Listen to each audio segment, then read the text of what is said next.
Welcome to my channel तत्सम पाठशाला। तत्सम पाठशाला में एसपी शास्त्री आपका स्वागत करते हैं। आज तद्धित प्रत्यय से जुड़े हुए और प्रत्यय हम लेकर के उपस्थित हुए हैं और वह तीन प्रत्यय हैं: इमनिच प्रत्यय, संज्ञा प्रत्यय और इष्ठन प्रत्यय। यदि आपने मेरे चैनल को सब्सक्राइब नहीं किया है तो सब्सक्राइब अवश्य करें। व्याकरण संबंधी नियमों को लेकर मैं उपस्थित होता हूं और आप के लिए बहुत ही महत्वपूर्ण है। चलिए तद्धित प्रत्यय की परिभाषा पहले हम लोग समझ लें। तद्धित प्रत्यय की परिभाषा है क्रिया या धातु को छोड़कर संज्ञा, सर्वनाम, विशेषण इत्यादि के अंत में लगने वाले प्रत्यय को तद्धित प्रत्यय कहते हैं और उससे बने शब्द तद्धितांत कहलाते हैं। पुनः एक बार, क्रिया या धातु को छोड़कर संज्ञा, सर्वनाम, विशेषण इत्यादि के अंत में लगने वाले प्रत्यय को तद्धित प्रत्यय कहते हैं और उससे बने शब्द तद्धितांत कहलाते हैं। चलिए आज जो तीन प्रत्यय पढ़ेंगे उसमें पहला है इमनिच प्रत्यय।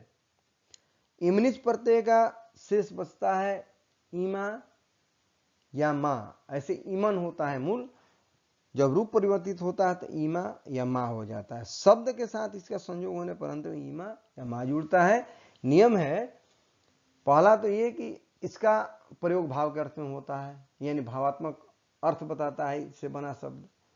नियम है यदि शब्द के अंत में उ या त हलंत हो तो उसका लोप कर देते हैं। उ हो या त हलंत तो उसको हटा देते हैं और ईमा जोड़ देते हैं।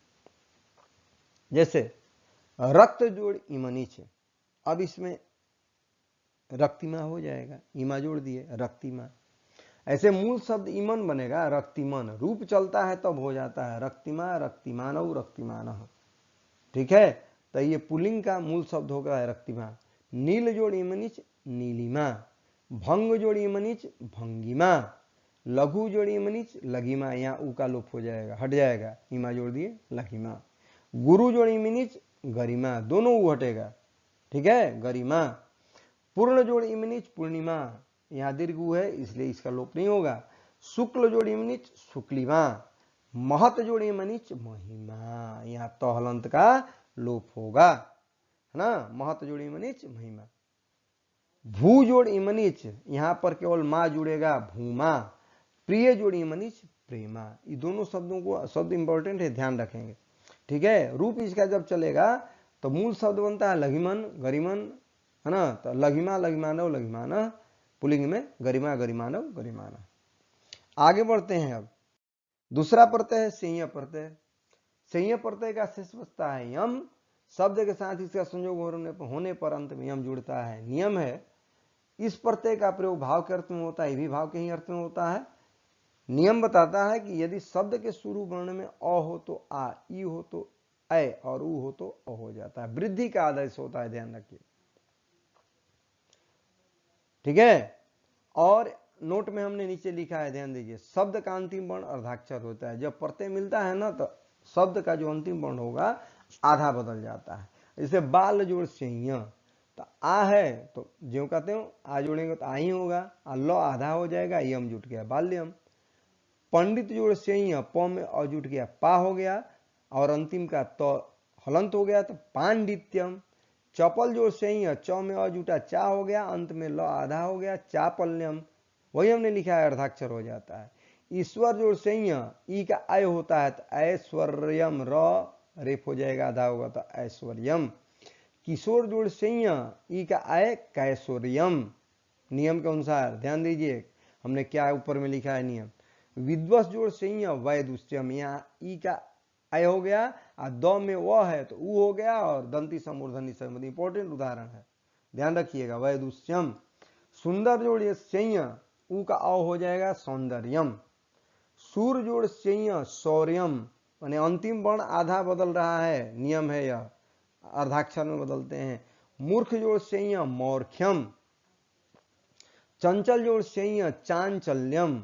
मधुर, चंचल में च में आ जुटेगा, आधा ल हो जाएगा चांचल्यम। मधुर जोड़ संज्ञा माधुर्यम। जड़ जोड़ संज्ञा जाड्यम, ठीक है। इतना बहुत सरल है, थोड़ा सा ध्यान देंगे, प्रत्यय भूलने वाला चीज नहीं है। अगला है आपका इष्ठन प्रत्यय। इष्ठन प्रत्यय भी सरल ही है, इसको देखिए, इष्ठन का शेष बचता है इष्ट, यानी शब्द के अंत में इसका संयोग होने पर अंत में स्त्री जुड़ता है। भाव के अर्थ में भी यही होता है। यदि शब्द के अंत में उ या त हलंत हो तो उसको लोप कर देते हैं, हटा देते हैं। कुछ संधि के अनुसार भी परिवर्तन होता है, बदलाव होता है, ध्यान रखिएगा। सीधे शब्द ही बदल जाता है। उदाहरण हम लोग देखेंगे। अब बल जोड़ स्थन, इसमें इष्ट जुट गया, बल में बलिष्ठ। अल्प जोड़ स्थन अल्पिष्ठ। लघु जोड़ स्थन उ हट जाएगा, लघिष्ठ। गुरु जोड़ स्थन गरिष्ठ, उ दोनों उ हटेगा। महत जोड़ स्थन महिष्ठ, यहाँ तहलंत का लोप होगा जो नियम में हमने लिखा है, ठीक है। वृद्ध जोड़ स्थन, तो ये सीधे ज्येष्ठ में बदलता है, इसको इंपॉर्टेंट है, ध्यान रखिएगा। उरु जोड़ स्थन वरिष्ठ, उ व में बदलता है और र में ई जुट जाता है, वरिष्ठ। बहु जोड़ स्थन भूइष्ठ, ये दीर्घ हो जाता है। मृदु जोड़ स्थन मृदिष्ठ, ये आपका हुआ स्थन प्रत्यय। तीनों सरल है और इंपॉर्टेंट भी है। यदि आपको कोई परेशानी हो तो आप मुझे कॉल करें, मैं आपके प्रश्न का उत्तर दूंगा। चलिए, चैनल को सब्सक्राइब अवश्य करें, लाइक करें और दोस्तों के साथ शेयर करें। पुनः मैं आपको प्रत्यय संबंधी कुछ नियम लेकर उपस्थित होऊंगा। तब तक के लिए थैंक यू, धन्यवाद।